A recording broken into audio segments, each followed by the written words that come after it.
ಮತ್ತೊಮ್ಮೆ ಕಾರ್ಯಕ್ರಮಕ್ಕೆ ಸ್ವಾಗತ ಸರ್.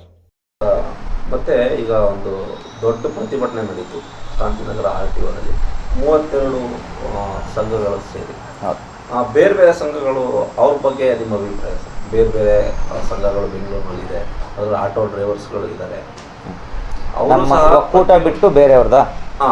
ಅಲ್ಲ, ಒಕ್ಕೂಟದಲ್ಲಿ 32 ಇಲ್ಲ, ತುಂಬ ಈಗ ಆಚೆ ಇದ್ದಾರಲ್ಲ ಅವ್ರುಗಳು ನಮ್ಮಲ್ಲಿ ಒಕ್ಕೂಟದಲ್ಲಿರೋರನ್ನ ಹೊಡೆಯೋದಕ್ಕೆ ತುಂಬ ಪ್ರಯತ್ನ ಪಟ್ಟರು. ನನ್ನ ಮತ್ತು ನಮ್ಮ ಇನ್ನೊಬ್ಬರ ಮೇಲೆ ಏನೋ ಹೇಳೋದು, ಅವ್ರಿಗೊಂದು ಹೇಳೋದು, ನಮಗೊಂದು ಹೇಳೋದು. ಪಾಪ ಒಕ್ಕೂಟದಲ್ಲಿರೋರು ಯಾರೂ ಅಲ್ಲ, ಒಕ್ಕೂಟದಿಂದ ಆಚೆ ಇರೋರಂಥವ್ರು ಸ್ವಲ್ಪ ಜನ ಹೇಳಿದ್ರು. ಅದು ಯಾವಾಗ ಅವ್ರಿಗೂ ಅರ್ಥ ಆಯಿತು, ನಮಗೂ ಅರ್ಥ ಆಯಿತು, ಇದು ನಮ್ಮನ್ನು ಒಕ್ಕೂಟನ ಹೊಡ್ಲಿಕ್ಕೋಸ್ಕರ ಕೆಲವು ಮಂದಿ ಪ್ರಯತ್ನ ಪಡ್ತಾ ಇದ್ದಾರೆ ಅಂತೇಳಿ. ಆವಾಗ ನಾವೆಲ್ಲ ಕೂತ್ಕೊಂಡು ಮೀಟಿಂಗ್ ಮಾಡಿ, ನಾವು ನನ್ನ ಬಗ್ಗೆ ಮಾತಾಡಿದ್ರೆ ಅವ್ರು ಡೈರೆಕ್ಟಾಗಿ ನನಗೆ ಹೇಳಬೇಕು, ನಾನು ಅವ್ರ ಬಗ್ಗೆ ನಾನು ಅಲ್ಲಿ ಮಾತು ಕೊಟ್ಟೆ. ಒಕ್ಕೂಟದ ವಿಷಯವಾಗಿ ನಾವು ಯಾವುದೇ ಒಬ್ಬ ನಮ್ಮ ಒಕ್ಕೂಟದ ಸದಸ್ಯರಿರ್ಬೋದು, ಸಂಘಟನೆಯವರು ಮತ್ತು ಅಧ್ಯಕ್ಷರಿರ್ಬೋದು, ಅವ್ರ ಬಗ್ಗೆ ನಾವು ಯಾವುದೇ ಕಾರಣಕ್ಕೂ ತಪ್ಪಾಗಿ ಎಲ್ಲರೂ ನಾವು ಮಾತಾಡಬಾರ್ದು ಅಂತೇಳಿ ನನ್ನಿಂದನೇ ಶುರುವಾಗಬೇಕು ಅಂತಲೂ ಹೇಳಿ ಆ ಒಕ್ಕೂಟ ಸಭೆಯಲ್ಲಿ ಎಲ್ಲರೂ ತೀರ್ಮಾನ ತಗೊಂಡು, ಇನ್ನು ಯಾರೂ ಒಕ್ಕೂಟದಲ್ಲಿ ಬಂದು ಅವ್ರು ಸರಿಯಿಲ್ಲ ಇವ್ರು ಸರಿಯಿಲ್ಲ ಅಂತ ಹೇಳೋಂಗಿಲ್ಲ. ಒಕ್ಕೂಟದಲ್ಲಿ ಇರೋರು ಎಲ್ಲರೂ ಒಂದು ಸಂಘಟನೆ, ಅದು ಹೋರಾಟಕ್ಕೆ ಮಾತ್ರ ಸೀಮಿತವಾಗಿ ಇಟ್ಕೊಂಡಿರುವಂಥ ಸಂಘಟನೆ. ನಮ್ಮ ಕಾರ್ಯಕ್ರಮ ನಮ್ಮ ಸಂಘಟನೆಗಳ ಮೇಲೆ ಆಗುತ್ತೆ. ಹೋರಾಟ ಅಂತ ಬಂದಾಗ ಎಲ್ಲರೂ ಒಗ್ಗೂಡಿ ಬರ್ತೀವಿ. ಇನ್ನು ಸ್ವಲ್ಪ ಜನ ಆಚೆ ಇದ್ದಾರೆ, ಅವರು ಸಹ ಹೋರಾಟ ಮಾಡ್ತಾಯಿದ್ದಾರೆ. ಸರಿ ತಪ್ಪುಗಳಿದ್ರು ಕೊನೆಗೂ ಅವ್ರು ಚಾಲಕರಿಗೋಸ್ಕರನೇ ಹೋರಾಟ ಮಾಡ್ತಿರೋದು. ಅವ್ರಿಗೂ ಸಹ ಸ್ನೇಹದಿಂದ ನಮ್ಮ ಜೊತೆ ತುಂಬ ಚೆನ್ನಾಗಿ ಅವರು ಸಹ ಎಲ್ಲ ವಿಷಯದಲ್ಲೂ ಮಾತಾಡಿಕೊಂಡು ಒಮ್ಮತವಾಗಿ ಹೋಗ್ತಾ ಇದ್ದಾರೆ. ಲಾಸ್ಟ್ ಟೈಮ್ ನಾವು ಒಕ್ಕೂಟ ಹೋರಾಟಕ್ಕೆ ಹೋದಾಗ್ಲೂ ಸಹ ಯಾರೂ ಇದು ಹೋರಾಟ ತಪ್ಪು ಅಂತ ಹೇಳಲಿಲ್ಲ. ಎಲ್ಲ ಸಂಘಟನೆಯವರನ್ನು ಸಹ ಸಪೋರ್ಟ್ ಮಾಡಿದ್ರು. ಅಷ್ಟೊಂದು ಜನ ಸೇರಿದರು. ಬೆಂಗಳೂರು ಪೂರ್ತಿ ಶಬ್ದ ಆಗಿ ಸೆಪ್ಟೆಂಬರ್ 11ಕ್ಕೆ ಎಲ್ಲ ಚಾಲಕರು ಗಾಡಿ ನಿಲ್ಲಿಸಿದ್ರು. ಮೊನ್ನೆ ಶಾಂತಿನಗರದಲ್ಲಿ ಹೋರಾಟ ಆದಂಥ ಸಮಯದಲ್ಲಿ ಎಲ್ಲೂ ಒಂದು ಕಡೆ ಪೋಸ್ಟರ್ ಅಂತಲಿಲ್ಲ, ಬರೀ ವಾಟ್ಸಪ್ಪು ಮತ್ತು ಇದ್ರ ಯಾರಿಗೂ ಫೋನ್ ಮಾಡೋದು ಸಹ ಕರೆದಿಲ್ಲ. ವಾಟ್ಸಪ್ಪು ಮತ್ತು ಸೋಷಿಯಲ್ ಮೀಡಿಯಾದಲ್ಲಿ ಈ ಥರ ಹೋಗ್ತಾ ಇದ್ದೀವಿ, ಮನವಿ ಪತ್ರ ಕೊಡಲಿಕ್ಕೋಸ್ಕರ ಹೇಳಿದ್ದೆ. ಅಷ್ಟು ದೊಡ್ಡ ಸಂಖ್ಯೆಯಲ್ಲಿ ಬಂದರು. ಸಾರಿಗೆ ಇಲಾಖೆ ನಡುಗೋಗಿದೆ. ಆ ವಿಷಯ ಹೇಳಿದ್ದಕ್ಕೆ ನಾನು ಹೇಳ್ತೀನಿ, ಅದ್ರದ್ದು ಮುಂದಿನ ಅಪ್ಡೇಟ್ ಏನಿದೆ ಸರ್? ಇವಾಗ ಇವತ್ತು ಮತ್ತು ನಾಳೆ ಈ ನಮಗೆ ಒಂದು ಡೆಡ್ಲೈನ್ ಇದೆ.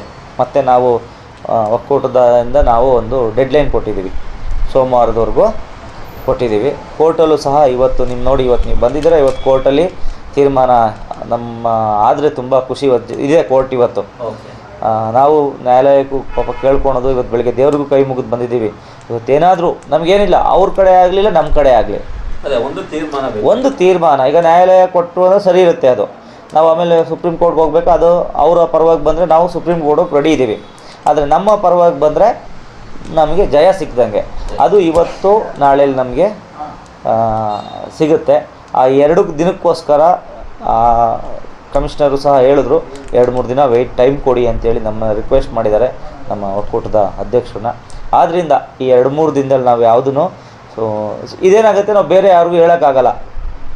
ಅವ್ರು ಹೇಳಿದ್ರಂತೆ, ಇವ್ರು ಹೇಳಿದ್ರು ಅಂತ. ಅವ್ರು 3 ದಿನ ಟೈಮ್ ಕೇಳಿದ್ರು, ಇಷ್ಟು ವರ್ಷದಿಂದ ಕೇಳಿಲ್ಲ.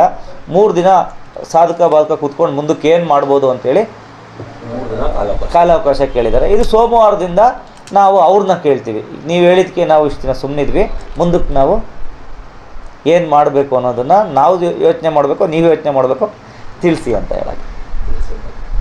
ಸರ್, ನೆಕ್ಸ್ಟ್ ಬರೋದಾದ್ರೆ ಸರ್, ನಿಮ್ಮ ಒಂದು ಸಂಘಟನೆಗೆ ಹೊಸ ಚಾಲಕರು ಬರೋದಾದರೆ ಅವ್ರಿಗೆ ಏನು ಉಪಯೋಗ ಇರುತ್ತೆ? ಅಥವಾ ಮುಂದಿನ ದಿನಗಳಲ್ಲಿ ಸರ್ಕಾರದಿಂದ ಒಂದು ಕಲ್ಯಾಣ ನಿಧಿ ಅಂತನ ಅದು ಆ ಥರ ರೀತಿ ಚರ್ಚೆ ಸರ್ಕಾರದ ಜೊತೆ ಮಾಡಿದ್ದೀರಾ? ನಿಜವಾಗ್ಲೂ 25 ವರ್ಷದ ಹೋರಾಟ ಇದು ತುಂಬ ದೊಡ್ಡ. ನಾವು ಆಟೋ ಡ್ರೈವರಿಂದ ಓಡಿಸ್ಬೇಕಾದ್ರೂ ಈ ಬೇಡಿಕೆ, ಯಾವುದೇ ಒಂದು ಹೋರಾಟದಲ್ಲೂ ಒಂದು ಬೇಡಿಕೆ ಇತ್ತು, ಆಟೋ ಚಾಲಕರ ಒಂದು ನಿಗಮ ಮಂಡಳಿ ಆಗಬೇಕು ಅಂಥೇಳಿ. ಇದು ಈಗ ಆಟೋ ಚಾಲಕರಿಗೆ ಅಂತ ಆಗಿಲ್ಲ, ಎಲ್ಲ ಚಾಲಕರಿಗೂ ಸಹ ಸಮಸ್ತ ಚಾಲಕರನ್ನ ಒಳಗೊಂಡಂತೆ ನಿಗಮ ಮಂಡಳಿ ಆಗಿದೆ. ಅದು ದೊಡ್ಡ ಮಟ್ಟದಲ್ಲಿ ಒಂದು ಸಚಿವರು ಹೇಳಿದ ಮಟ್ಟಿಗೆ 2,000-3,000 ಕೋಟಿ ದುಡ್ಡು ಬರುವಂಥ ನಿಗಮ ಮಂಡಳಿಗೆ ಅವಕಾಶಗಳಿದ್ದಾವೆ. ಅದು ಬೇರೆ ಯಾರ್ದೋ ದುಡ್ಡಲ್ಲ, ಆಟೋ ಚಾಲಕರ ದುಡ್ಡೇ. ಈಗ ಬೇರೆ ಕಡೆ ಹೋಗ್ತಾ ಇತ್ತು, ಅದನ್ನೆಲ್ಲ ಒಂದು ಕಡೆ ಮಾಡಿ ಏನು ಅಪಘಾತ ನಿಧಿಲಿ 5 ಲಕ್ಷ ಇತ್ತು, ಅದನ್ನು 25 ಲಕ್ಷ ಮಾಡಿಸುವಂಥ ಕೆಲಸನ ನಮ್ಮ ಸಂಘಟನೆ ಮತ್ತು ನಮ್ಮ ಒಕ್ಕೂಟಗಳು ಮಾಡ್ತಾ ಇದ್ದಾವೆ ಇವತ್ತು.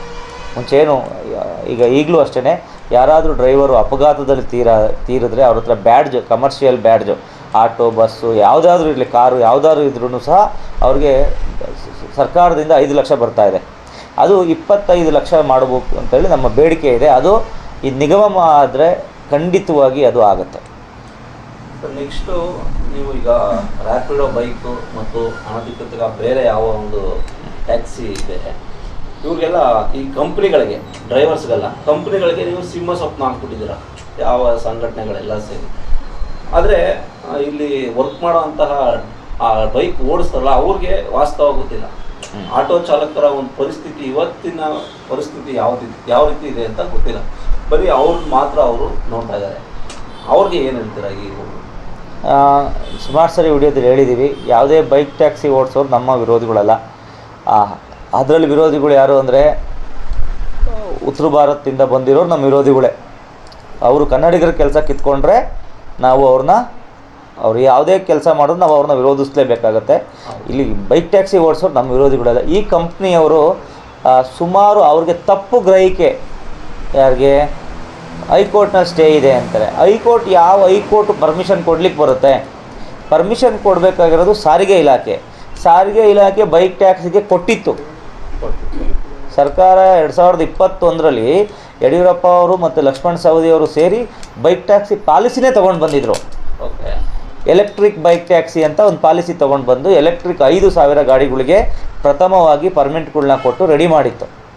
ಇವರು ಏನು ಮಾಡಿದ್ರು, ಈ ಬೈಕ್ ಟ್ಯಾಕ್ಸಿ ಕಂಪ್ನಿಯವರು 5,000 ಶುರು ಮಾಡಿ 10,000ಕ್ಕೆ ಹೋಗಿ ಲೀಗಲಾಗಿ ಬಂದಿದ್ದರೆ ಯಾವ ಸಮಸ್ಯೆನೂ ಇರ್ತಿರ್ಲಿಲ್ಲ. ನಮ್ಮ ವಿರೋಧ ಬೈಕ್ ಟ್ಯಾಕ್ಸಿ ಕೊಡಬಾರ್ದು ಅಂತ ಇತ್ತು. ಕೊಟ್ಟ ಮೇಲೂ ನಾವು ಹೋರಾಟ ಮಾಡಿದ್ವಿ.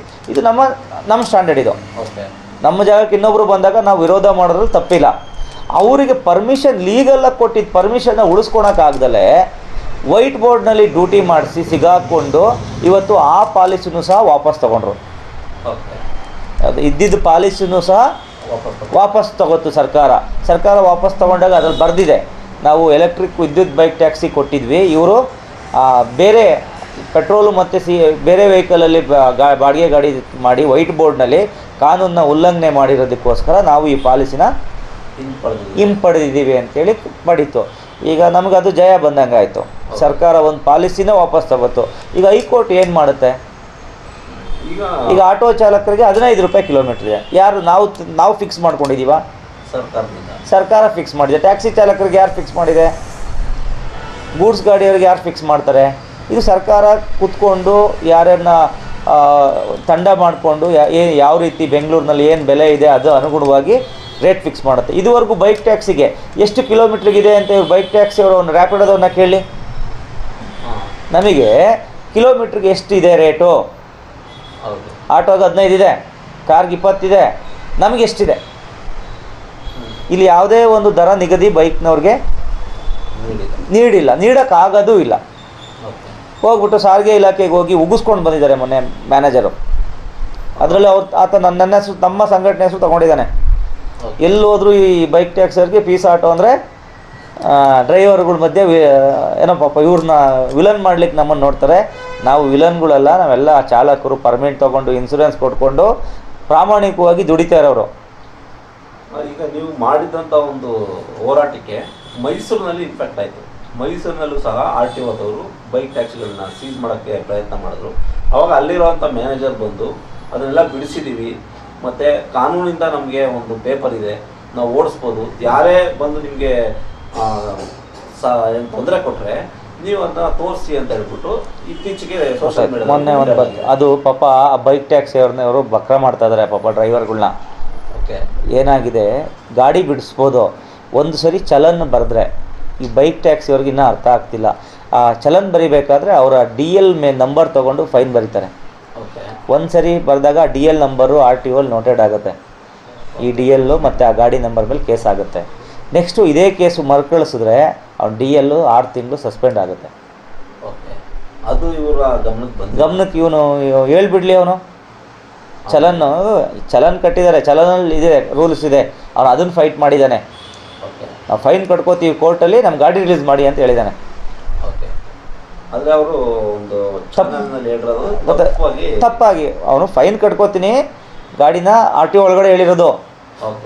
ಅವ್ರನ್ನ ಬೈಕ್ ರಿಲೀಸ್ ಮಾಡಿ ನೀವು ಫೈನ್ ಇದೆ. ಗಾಡಿ ನಮ್ಮ ಕರ್ನಾಟಕ ಗಾಡಿ ಎಲ್ಲೂ ಬಿಟ್ಟು ಹೋಗಲ್ಲ, ಒಳಗಡೆ ಇರ್ತದೆ. ನಾವು ಫೈನ್ ಕಟ್ತೀವಿ ಅಂತ ಕೋರ್ಟಲ್ಲಿ ಹೋಗಿ ಕಟ್ತೀವಿ ಅಂತೇಳಿ ರಸೀದಿ ತೊಗೊಂಡ್ಮೇಲೆ RTOದವರು ಒಂದು ಸರಿ ರಸೀದಿ ಬರೆದ ಮೇಲೆ ಯಾವುದೇ ಕಾರಣಕ್ಕೂ ಅದನ್ನು ಫೈನ್ನ ಇವತ್ತಲ್ಲ 10 ವರ್ಷ ಆದರೂ ಅವರು ಕದ್ದೋಡಾಡಬೇಕು, ಬಿಟ್ಟರೆ ಫೈನ್ ಕಟ್ಟಲೇಬೇಕು. ಈಗ ಯಾವ್ಯಾವ ಗಾಡಿ ಇದಾವಲ್ಲ ಆ ಗಾಡಿಗಳು ಬೇಕಾದರೆ ಪರಿವಾಹನಲ್ಲಿ ಚೆಕ್ ಮಾಡಿ ಆ ಗಾಡಿದ RTO ಲಿಸ್ಟಲ್ಲಿ ಬ್ಲ್ಯಾಕ್ ಲಿಸ್ಟ್ ಅಂತ ಬಂದಿರುತ್ತೆ. ಫೈನ್ ಬರೆದಾಗ ಆ ಗಾಡೀಲಿ ಬ್ಲ್ಯಾಕ್ ಲಿಸ್ಟ್ ಅಂತ ಬಂದಿರುತ್ತೆ.